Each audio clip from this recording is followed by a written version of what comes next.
you save it to loud. Unfortunately, what ends up happening is it's not, the quality isn't it, I don't think. You have better reception if your computer handles it. I'm still feeding you double audio. No, now it sounds clear. Oh, does it? Okay. I like these glasses, these specs you have on. Ah, thanks. I wish I didn't need them, but I do. They kind of make me look smart. Like, you know. Thanks. You don't need anything to help you look smart. Thank you, Jamal. So let me start off by saying, and this is my first. It's my first one that I'm gonna upload to my channel. So I had a Zoom party for my mom's 70th birthday on Sunday, which ended up being a success. It was a mess at first, having all family members on there, but it worked out at the end. He was happy. But first I'm gonna start because I heard today. I was supposed to went back to Instagram to make sure, but it's like Healthcare Workers Appreciation Day or something, or Doctors Appreciation Day, or so. I first gotta say I appreciate you chasing that dream all the way to fruition that I once had. So many people start with that dream, and all those hurdles that come between, you know, organic chemistry and all the courses that you have to get through to get there, that you had to overcome. I salute you for your stick-to-itiveness and for being able to make that dream a reality, which I know is like a dream for a lot of people and a lot of parents. A lot of parents want their kids to be doctors, and it's like your parents achieved that with your whole family. So I appreciate all of you guys. That's nice. Late Dr. Ross, who set all this in motion, and everybody else. So appreciation to all of you. Well, I appreciate that, and I just want to say I appreciate you, Jamal, because I don't know if people know, but we went to school together, and I could always, you have to work hard and then play hard. I could always count on you to help me play hard. So I appreciate that. So I never would have made it through without the breaks that I took. Yeah. You know? So I appreciate that. So thank you. And also, you know, and everybody's like, you know, it's the fear is real. Like, you know, it's been so much media attention. I don't know. I mean, when there was a Spanish flu, there wasn't any Twitter or social media or even like networks out there to report all of this daunting news and these statistics that's scaring the heck out of people.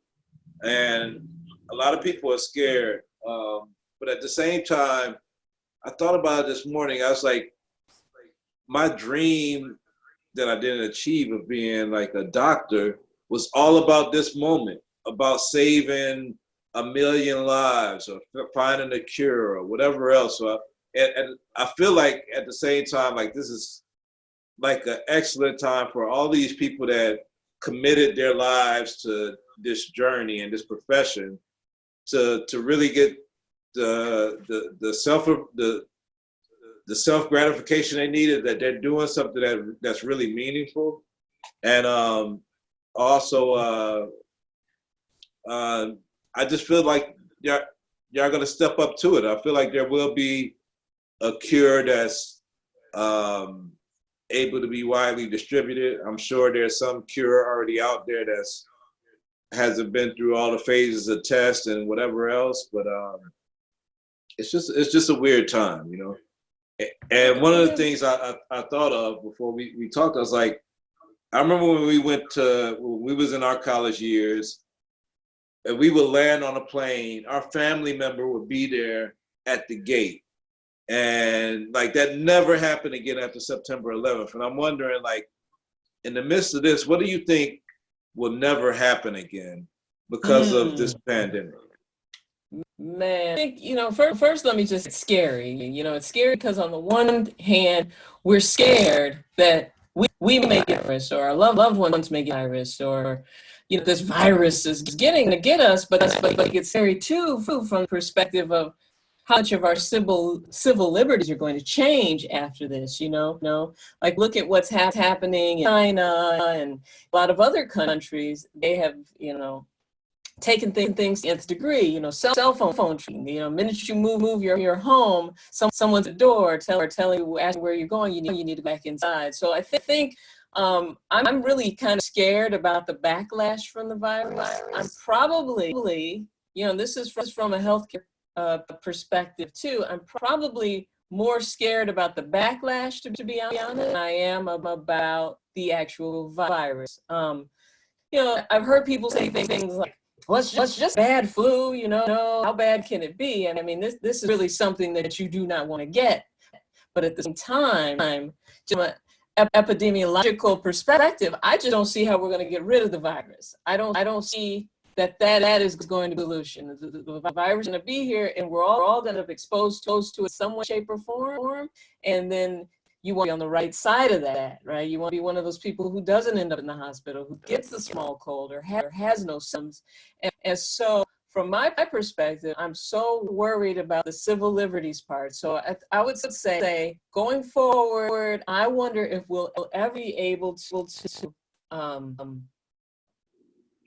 don't know, maybe even just get on an airplane without a face mask on, just walking in public spaces without worrying about whether you got your mask on and whether you've touched thing.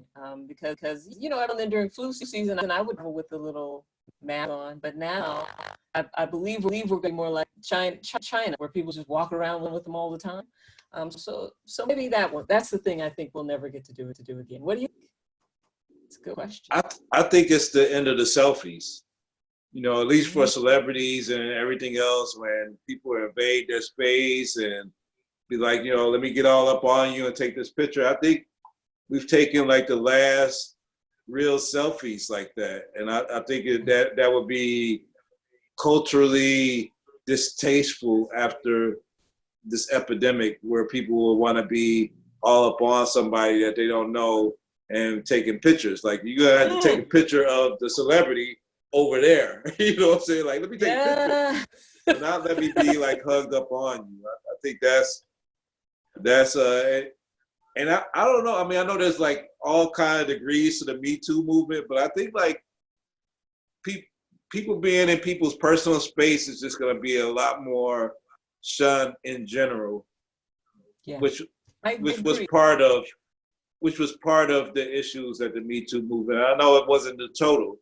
A lot of it was pay and opportunities and other things. But I think like, just the chance of somebody just happenstance grabbing your booty and, just being all up in your space, I think that might be gone. I don't know. No, I like that. Speaking of the selfies, the baby kicked that off. I mean, I think he ended up have to apologize to and his apology, man, you baby girl, all in my space, you're all in my face. I couldn't, no. So I think, remember when I saw that apology, I was just like, this is a mess. Why would he even do that? But now you're right. Now we're thinking about personal space differently. Yeah, that's yeah. I like it. Yeah.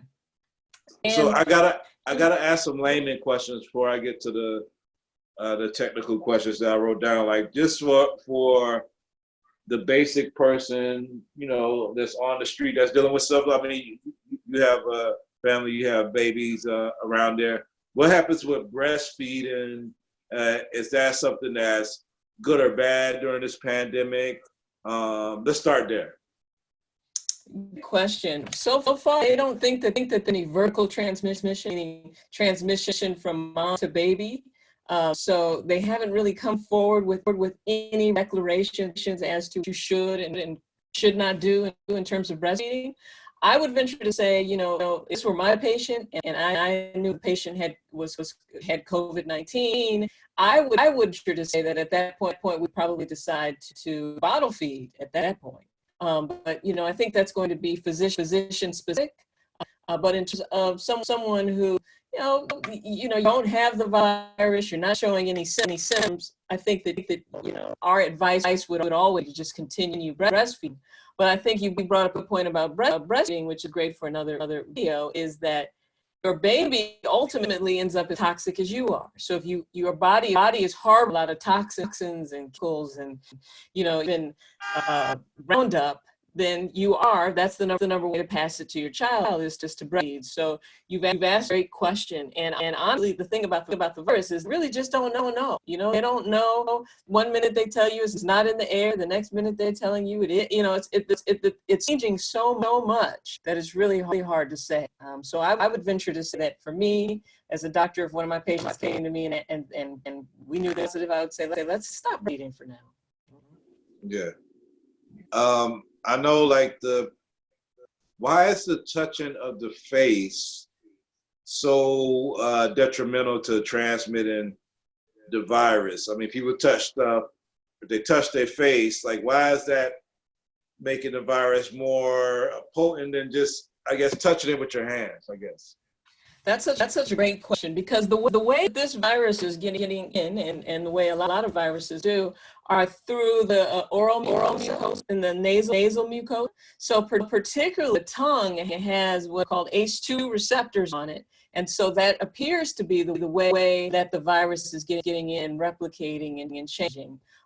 So the thing about the face is the face is so close to your nose, it's close to your eyes, and it's close to your mouth. All of those are soft muky types of environments where viruses that's their entry point. So that's why it becomes really important. If it is on your hands and you wash them with that 2 minutes of water, then actually it's not going to get in through your hands, ideally. Now that's what we think. I continue to say that the virus, it seems like we get new news about the virus every day.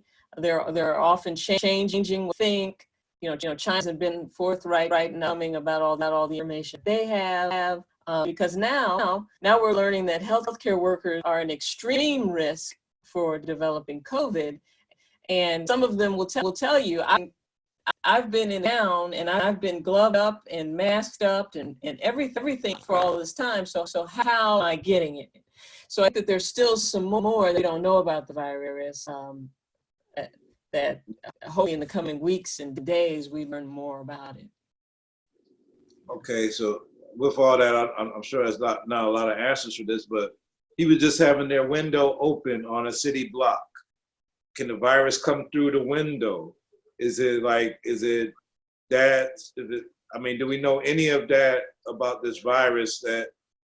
Are we taking all the precautions we need to do? We need to have our air conditioning on when we're riding around instead of the windows open, or something like that. Do we know any of that information yet about that? I believe we can extrapolate that type of information. It's the same as, if somebody has the flu and they're your neighbor and they're sneezing into your house, then there's a problem. If they sneeze into the wind and the wind brings it into your house, that's a problem. But what the World Health Organization is saying, and the CDC is saying it's not an airborne virus, that it doesn't stay around in the air long. But I'll tell you, when I have my windows down and pull up to a curb and there's people standing there, I roll them up, and because I have distance between myself and my neighbors, there's certain windows that I can open and certain ones I don't consider opening. So at this point, our goal is to try to minimize our risk of bringing the virus into our homes and around our family and around us, that it is wise to really think through decision opening up your window on the day and things like that. Absolutely. I mean, if you think about it, if someone sneezes, and you're sick, you're across there, you'll be like, oh, what was that? Yeah. So yeah. Risk. Well, I mean,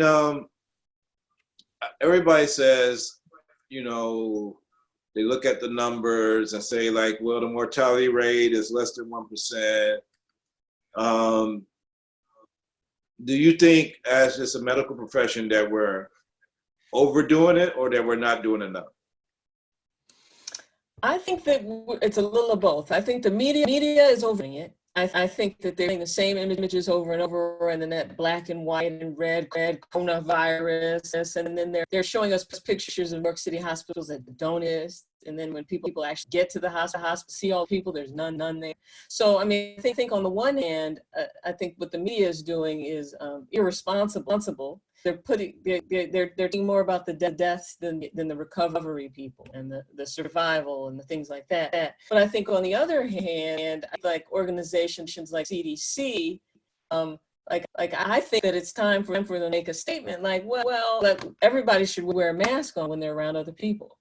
And I think that until they know a little more about the virus, that we should take general precautions, which is if you're gonna make it inside my house and not to go out for days and days at a time, then can you give me something that's going to protect me when I do have to go grocery shopping, as opposed to just washing my hands. So to me, that's the piece that's not really computing and making a lot of sense. It's like, if you say you don't want us all to have, then why wouldn't you make a statement like, well, let's start covering our face, which is our most vulnerable areas here.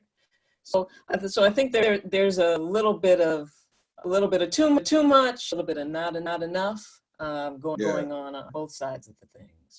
Well, I gotta ask you, as a health professional, that makes you most at risk, and how do you balance that with having young children in the family at home? Like when you have to go to a clinic or to the hospital and come back, like what's your whole process? Sure. So my process, and I think that everyone should do this, whether they're going to the store or to the hospital, to the clinic, because your cash could have it, the lady next to you in line could have it. So I think that we all should be taking similar precautions. Is that I have clothes I wear outside the home, and those clothes never make it back inside the home. I have shoes that I wear outside the home. Shoes never make it back inside. So what I do is I'm lucky enough to have like a little office that's away from the home. So I go in there, I take my clothes off, I take a shower. While I'm out, I cover my hair because what I'm finding is that the virus stay on fabric and hair. So, if someone had sneezed in my hair, coughed in my hair, then I'm actually bringing in. So I take all of that stuff off, take a shower, I brush my teeth. I actually gargle with a little hydrogen peroxide, because hydrogen peroxide on oral tissue is shown in some instances to be effective in killing certain viruses. So I actually take that precaution. And then, after like I've shed everything, then I feel comfortable enough to go inside of the house. Now, I also know that if I start to ever feel any type of sickness, I start to feel, well, I'm going to mask up in the house, because then I'm like, I don't want to be carrying it and give it to them. And the daily basis is do the basic things to keep your system strong. I try lots of fresh fruits and vegetables. I take vitamin D. I take my omega-3s. So I have a whole regimen that's supportive of having the immune system, because if our immune system isn't right, that's how we end up in trouble if we run into when we into the virus. Yeah. Hold on 1 second. I gotta get the mobile charger.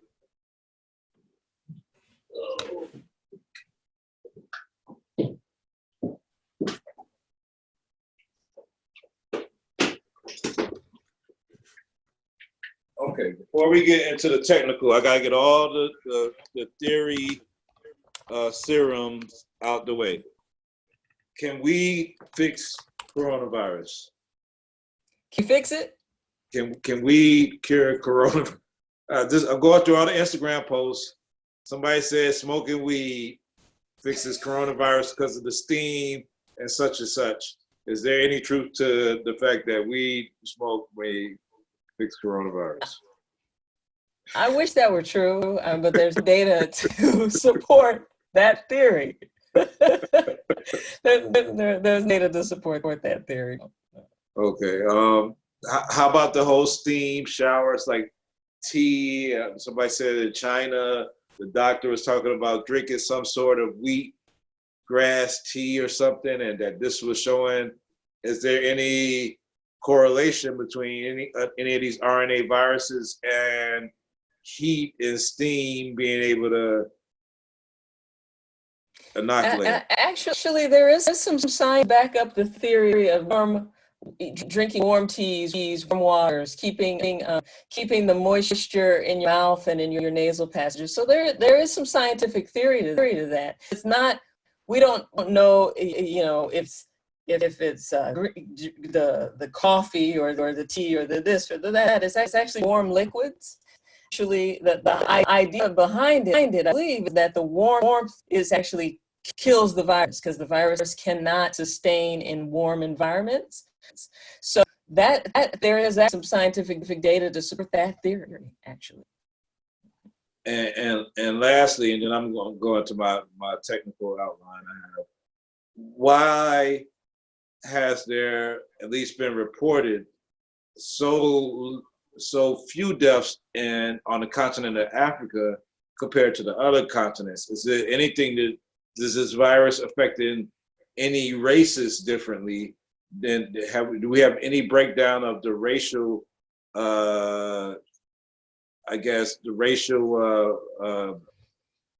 contraction of this disease by race or gender? I've heard some study that men were more dangerous, but I've heard nothing about any racial barriers that might affect. That's such a great question. And the thing about men more susceptible than women is because the levels of estrogen and actually seem to be protective from getting the virus, opposed to not having estrogen. So of course, since men don't have much estrogen, they're actually at an increased risk as to women for contracting COVID-19 and having negative outcomes with it.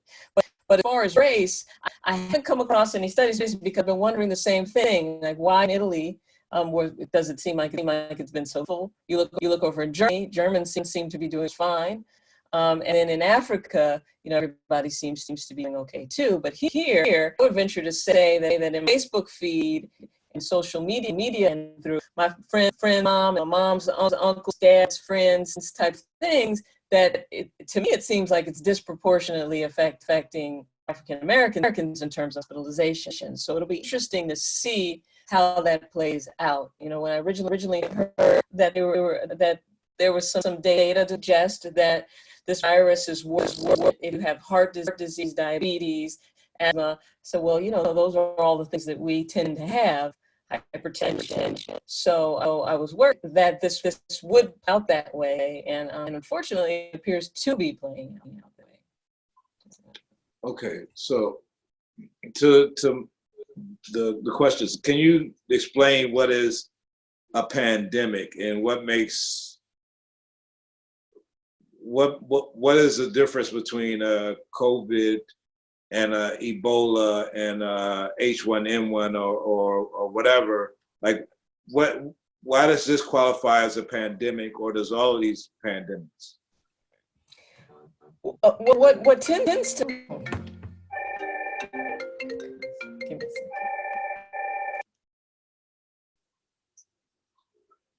Sorry about that. Let me turn this on.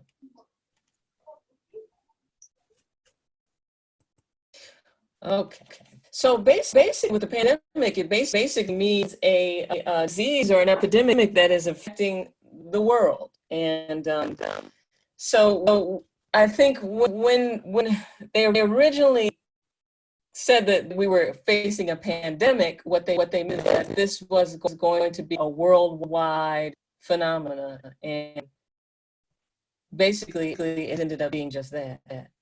Give me one second. I'm sorry, Jamal.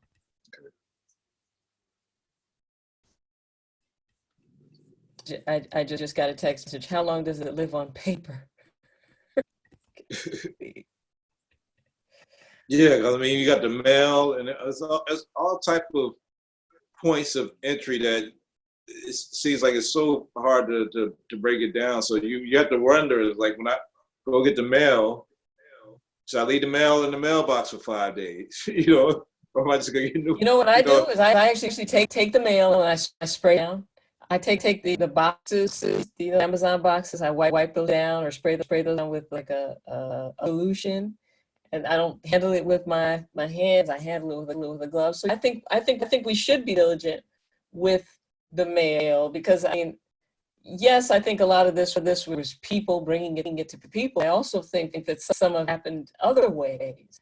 I mean, how many of these corona positive people really traversing these nursing homes like this? I mean, wiping out these poor nursing homes. So I think you have to be that diligent. Let's see, 4 hours on copper, 3 hours in the air, 6 hours on null. When you think about it, that 2 to 3 days on plastic, that it really makes you think, like, you could be bringing in takeout into your house, never expose yourself to anybody, and still bring the virus into your home. So when you really think about it like that, it's like, okay, so let me try to do things differently here. Yeah. How often do we have these type of outbreaks? I mean, I can remember Ebola was like near the end of Obama's term, and I guess he dealt with H1N1 also within his 8 years. Is this like something that we expect every 3 years? Should we just expect COVID-19 to come back when it goes away immediately in the fall, or would it be like a couple of years? I mean, is this follow any typical pattern that we could kind of like guesstimate, like how often we'll have to deal with this? Apparently, this is following the flow of the Spanish flu back in 1919. So now this started in 2019, and so what is this? So 100 years later, we're dealing with a similar problem that we dealt with then, and that was actually a corona type of virus as well. So I think what we have to keep in mind here is that whether or not this was something that was the Illuminati or whoever else, or whether or not it was actually something that happened from somebody eating a bat or another type of animal, we have to keep in mind here that there's always the possibility that this can happen. And so what's going to happen apparently is we're going to have this with a spike in it. It's going to start to seem like it's going down, and then it's going to end in fall. So this is basically supposed to be the calm of the storm. And if this is the calm, I'm really kind of there to see what the storm is going to be like. But there is evidence to suggest that once you've contracted coronavirus and beat it, now you have the antibody to make sure you don't really ever have to deal with that particular version of the coronavirus again. So that's reassuring. Is there different versions of this COVID-19 that people are dealing with? Like, are people getting different strains? Because I think I spoke to you by text earlier. It's like, I feel like in January I had respiratory issues. I was having a problem breathing. I felt sick as a dog. I was very tired. I couldn't, I didn't want to get out of bed. I was so congested. My taste was off and my hearing was off. And the hearing was like kind of like the most distinct symptom to me, that like my hearing, like I always felt like I was in an airplane and having to pop my ears. And then I knew like 5 other colleagues that had the same symptoms. It was all like early January, maybe February, and nobody, I sat it out. I didn't go to the hospital. I didn't, I tried to fight it out. I guess my symptoms didn't get as severe where I would need a respirator or something like that. I just felt shortness of breath. I had to take a break from, my medications or whatever that I was puffing on and everything else. And then it lasted like 10 days. And I don't know, maybe it was just a bad cold. It could have just been a bad cold, but it did feel different than other colds. I was laid up for a while. If that in fact was corona, which would be my hope, is that I did get it. my chances of getting it again would be for most RNA viruses. Are there RNA viruses that you can, recontract after you've already had it and fought it off, or is that? Well, I'm not sure about all RNA viruses, but I know in particular what we're dealing with, in fact, one of the clinical trials that we're in right now is to use the serum of somebody who has had virus knowingly, and to use that, see if it's going to help the next person fight off the virus, to kind of give them the antibodies to it. So the idea is, no, once you contracted the virus, you shouldn't contract it again or have that. But what we can tell this particular COVID-19 is that in some people, the symptoms come on and they have a little, what appears to be like an illness, and then they go away, and the person starts to feel better, and then they come back and hit harder than they hit before. So I mean, what interesting about what you just said, that one of the things that are coming out of the European studies and some of the anecdotes that you're talking about is, for some people, the symptom is lost to taste and lost smells. So I think it's interesting that you mentioned that, because when we're experiencing the influenza, that's rarely a complaint, is loss of taste and loss of hearing and things like that, unless, of course, we've given them an antibiotic that the side effect happens to be that. So yeah, that's interesting. Well, I hope you're immune to it, because then you don't have to worry. So are you the type that would want it? Like if the doctor said, hey, well, Jamal, why don't we draw blood and test this to see if that actually was COVID-19? Want to? Yeah, I would. I mean, I would do it right now. I mean, I'm definitely a fan of science. I mean, I hate that there's so much politics involved in science right now. It's like it's saddening to think that science could be so manipulated by some political speaker box or whatever. But I mean, I would love to. I mean, if I did have it, if I could be tested and they said I did, and my blood or plasma could do something, or antibodies, I would gladly do it. I would, on the other side, be hesitant if now the solution is that we have to get a COVID-19 shot every year, which all those type of shots scare me, just like flu shot. I always like, no, I never do it. And I wonder, like, if that became protocol, if that became something that you need to do to travel or whatever else, how that would like affect certain, people that are just very hesitant towards getting those type of vaccinations, so to speak, Oh, definitely.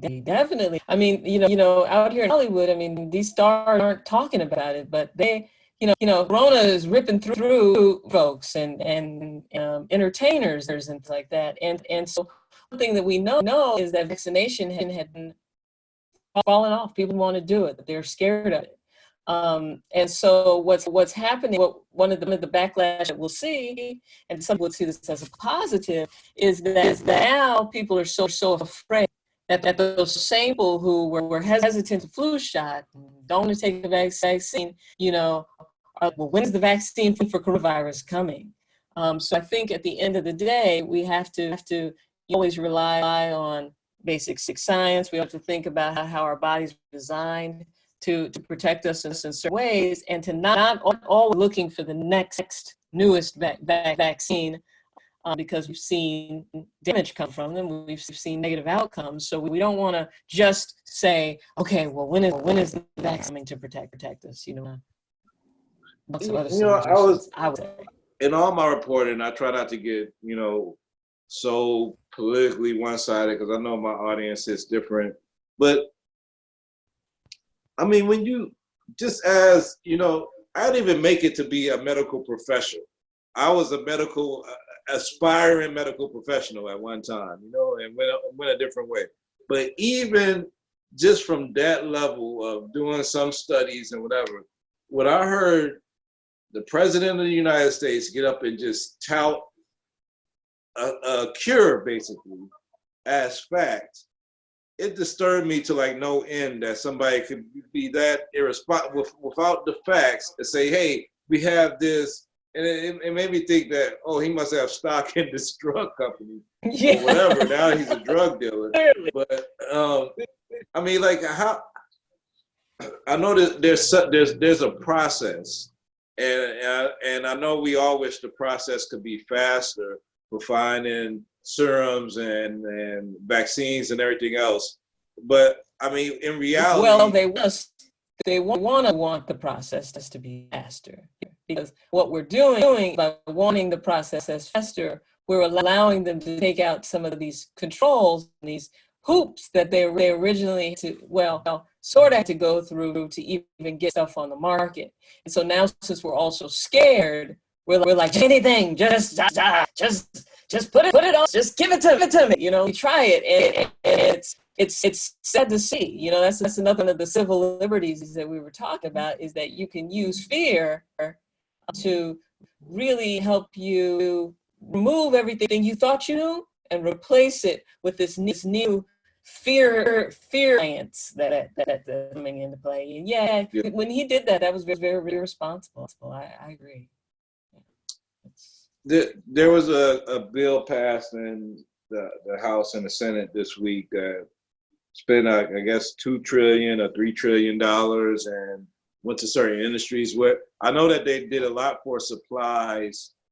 Well, like I said, they did enough. I know that part of the focus was for supplies for hospitals and everything else. But as far as medical professionals, was there anything specifically in that bill to ensure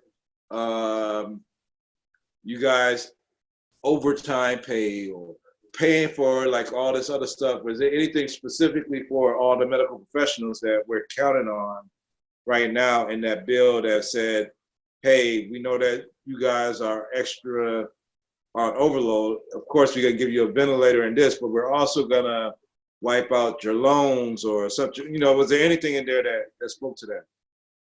No, there's I know of. There's nothing like that. It's always been like nobody really looks out for the healthcare providers. You know, like when you go to the store and you have to pay a lot of money, you have to co-pay, and you have to do this, you get all these bills.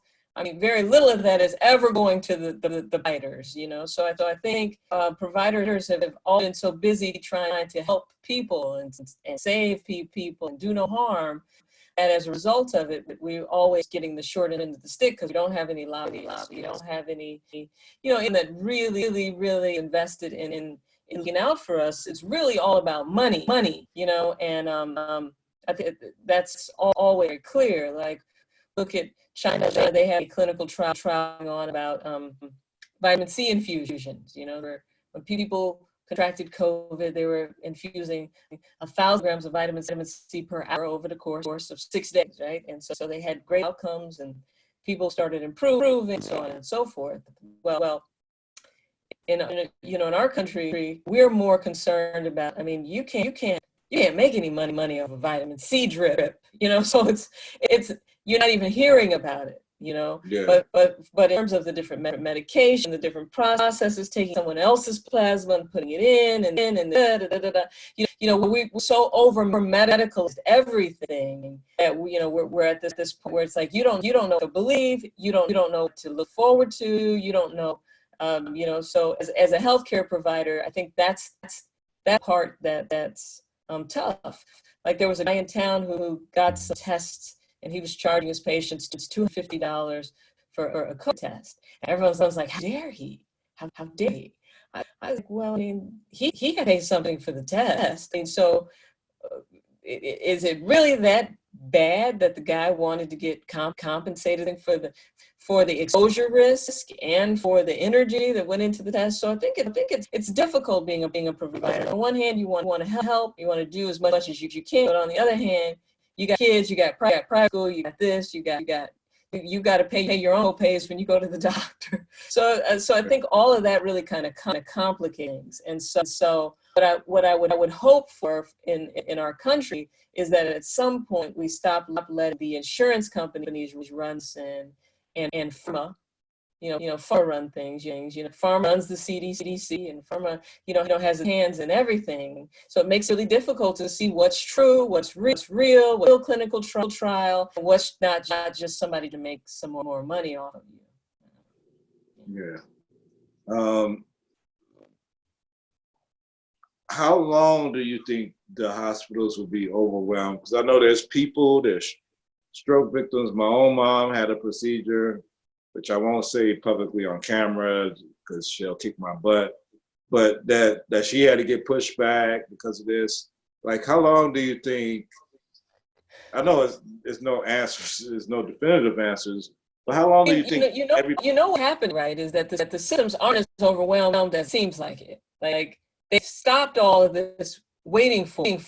We're waiting for the ICUs to fill up. We're waiting for ventilators to dry up. We're waiting for there not to be space so we don't do any surgeries. If you end up in the ICU, you might be taking up from the COVID people. So when you're going into these hospitals, they're a little bit more like ghost towns than like chaos and mayhem. So, and that's other part of, I think, where the media is going wrong is saying these systems are overwhelmed, when really, I think what most healthcare providers are doing are twiddling their thumbs. And I would love for some to comment on this stream too, who've witnessed it, because it's not, the systems aren't overwhelmed yet. They're not loaded yet. In Italy, it looks like that's really what happened, but here that hasn't happened. And I mean, it may be happening in certain neighborhoods in New York City and certain neighborhoods in Washington, but mostly around this country, the hospital systems are not overwhelmed. And I wish they would stop saying it. Wow. Right at this point, as of today. Wow, thanks for sharing it. I mean, I didn't know that myself, and I'm glad you could bring that perspective to it. Yeah, people's surgeries are getting canceled, doctor's appointments, you can't go see the doctor. All of that is getting canceled, and most of it, the doctors are around at home watching TV with their kids, just like everybody else is. So, in certain cities, that's not the case. Majority of America right now, right, not overwhelmed. The system is not overwhelmed, and CNN just keeps saying it over and over and over again. And I'm like, what? And ABC keeps saying it over and over and over again. And I'm like, I'm in colleagues around the country all saying the same thing. Like, no, nothing happening here. Yeah. So I know that's part of this panic that we want to sure everybody stays in. But whatever the reason is working. It's even got those of us who know better spooked. Yeah. As a physician, have you been trained on how to perform a test yet? Has there been some protocol or some text message y'all got to say, hey, this is what you need to do, this is how you do it, and here are some tests? Or is it just going to certain infectious diseases specialists? Like, how does that work? That is such a good question. We don't got any trainings. As a matter of fact, we had kits, test kits. We tried to give 40, got 4. And then they just come, they just send them. They're like, here it is. And you look on the package and it doesn't say anything about COVID-19.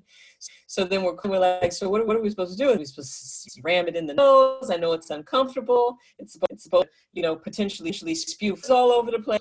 Like, what are we supposed to do with these? So it's funny that you asked us that, because as doctors, we can pretend the damn day, but no, nobody has told us how to use the tests. So.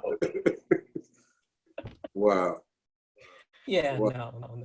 In a perfect world, just like doctors never take a nutrition class, we never a COVID-19 testing class. That's easy. Yeah. Sorry. Okay, yeah. That's my son FaceTiming. Well, I mean, this has been very informative, but I don't know if I'll be able to catch you every week with all the news. It seems like next week you'll be working 24 hours a day or whatever, or maybe not. It's funny. I go to because I'm in a clinic that also doubles as an urgent care, and that's crickets. We're like, oh my gosh. And part of that because everybody's like stay home. And so we're maybe probably in a 12-hour period, we'll maybe see right now 9, 10 people. So it's very light. You know, it's people who've cut their finger off while they were cutting vegetables at home. You know, that type of stuff. Yeah. And then, you know, lined up sickness people. I mean, you think it'll all balance out, like with people staying home? Like I'm sure, like I think there is like 75 car deaths in California a day. You know, and like now there's less traffic. I mean, people aren't meeting at the bar and having sex. There's not shootouts at the club.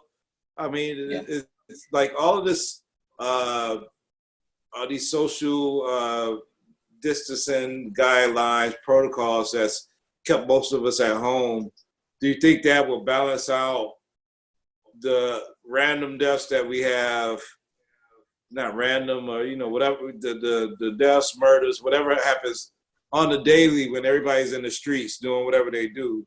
Do you think the staying at home will, like, with that, between that and the people that actually do die from COVID-19, like be like a even swap or something like that? I mean, I hate to say even, you know, like, do you, I mean, I think so. I think, you know, like 81% of people who contract COVID-19 recover and do very well. I think the social distancing, I think can really work, but I think what confuses me about our need to social distance is that we're not putting the extra step on there, saying, you know, since we don't know who has it and who doesn't, since nobody has a test kit and we don't know who's carrying it and who's not, why we just cover where the virus would get out of? You know, why wouldn't we tell people to cover faces? So I think social distancing will in fact reduce some of this. But you know, if those numbers they're saying are giving us are true, like should expect to lose 1,000 and 200,000 Americans. I just wonder then, if that's the case, why we're not going the extra step and telling people to cover up. Because if we really want the virus to stop dead in its tracks, I mean, wouldn't we get the people off the streets and then say, well, if you have to come out, please take the precautions. So I think we're going to see a decrease, but we're certainly not going to see a halt, because I could go to the grocery store now and be in line with some people waiting at home with it too. So so we're putting some things in place, but I don't think we're being diligent enough to really wipe it out and make it just stop. So yeah, that piece right there. No, I thought of some things when I left the school of engineering and doing biomed and went to H&OD. I thought about some scenarios we had, and it was some course I had where it all made sense when this scenario came up, that we should be going to the grocery stores by last name at certain times during the week right now. Like, it should just be like, if you're F and G, you can only go between 6 and 9 a.m. on this day, or 4 and 5 p.m. on this day, or such and such, just to reduce and keep people in a somewhat controlled pool body where, you know, if it's an infection, you could kind of track them down instead of randomly. Do you think like any of these protocols would ever come into fruition? Because I mean, I think grocery store should be like last name right now. And no, we did stuff like that. Like, I mean, that sounds very, very Korean. Like I could see Koreans doing something like that, because what did they do? I mean, they're tracking people with cell phones. They want to know who has it and who doesn't. If you have it, you go home. You leave outside your house. We're charging you $8,500. You know, so what you're talking about is kind of more of a strategy that fits into that country situation. I think here in the United States, you know, we have a lot of liberties. You know, it's a democracy, it's a free country. So there's a struggle between should the government be doing more, you know, saying stay at home, we're going to arrest you, you know, you hold church jail, you know, all of that, versus, because we know that if that happens now, the sickness, those type of policies carry over, right? So if the government can tell me to go to the grocery store on Mondays, well, then, I mean, are they going to keep telling me after this? When does it stop? Especially since this coronavirus is not going to stop. So I think that the piece that everybody struggles with, I think the Democrats want more of that. You know, they want more policing. They want more stay home. We will arrest you if you come out. Let's track these people. Let's go to the grocery store on Mondays if that's things that. But I think the Republicans are more along the lines of, hey, that's government getting too involved in everything, and then that's just a little bit much. So that becomes the struggle of how do you balance this infectious disease, and how do you balance policies? Well, what you do is you make everybody very scared, and you make them fearful, and then it takes care of itself, right? Because now we're calling like, my neighbor needs to stay home. Now, then they have hotlines to report neighbors who are leaving the house, So I think what we have to keep in mind is that there is a low death rate here, that 81% of the people recover, that a lot of what on the media is scary, but it's not really necessarily all that. We've all had Facebook friends and families getting sick, and they're living to tell us about it, right? They're telling how terrible it is. Don't let the fear of that help us railroad into a situation that we can't back out of once it's in place. So I think that that becomes, for me, as a mom of kids who have a future here, as a provider, as a Black woman, and so those are all of the things that I struggle with every day. Is what's too much policing of this versus how much of this should just be personal responsibility. But I think you leave the door wide open to continue to have these conversations if you don't cover their face. Because it's just going to keep spreading it. It's just going to keep going around. But, that's probably a little bit too much politics for conversation on COVID-19. But I struggle to find a way to have a conversation about it without talking about the politics and the implications, what our future is going to be like if we allow this to make us act like China and make us act like India. I mean, India was beating people that came out of church there, and it was legal. So we already have a very, very overly institutionalized prison system, and I can never separate something like this in terms of thinking about it long terms in terms of incarceration. So now are you going to go over and stop me because I'm trying to go to in and out at 2 o'clock in the morning? I mean, is that really where this is headed? It is headed there. It is headed there, but should it? Yeah. Well, I appreciate this, you sharing this with my audience, all this information. I hope we could do this. I'm not going to say every week and everything, but we're just going to play it by ear, and when you're available. I mean, the weird thing is the last time we hung out with Rihanna. We could really say that. We were hanging out with Rihanna, and now we all social distancing and can't even be in each other's presence. But I miss you. I love you. I thank you for all the knowledge and everything, and being like a hero. I know it's Healthcare Workers Day, and it's a day to celebrate. But I really think you're great every day, and I appreciate you. And hope we can have more of these conversations, because I can't just listen to this guy on the TV talk about this stuff, and all I keep on thinking about is the Sharpie in Alabama and the hurricane when he just, is. No, definitely. And I hope we can do this because this was fun. So I appreciate you, and I appreciate you sharing all this with your audience, because your voice that they look for information and entertainment and all of that. And hopefully we've given them information and entertained them. So hey. Yeah, and I'm sure you're doing more stuff on your YouTube and your Instagram. So everybody, make sure you just watch it here on my channel. Yeah, go follow Dr. Rachael on it's Rachael on Instagram, and you follow her on YouTube and everything else, so you can get this information. Now, I'm gonna try to tap in every once in a while, just share it with you guys also. But you're always there, and keep on doing stuff and take care of your beautiful family. And I hope everybody stays clean and showered up and wash their hands. And it's easy for me because like now I'm alone in this part of my life, so all I have is a turtle, and he's sitting in a 48-gallon fish tank saying, "What's the big deal? I've been on quarantine for 4 years."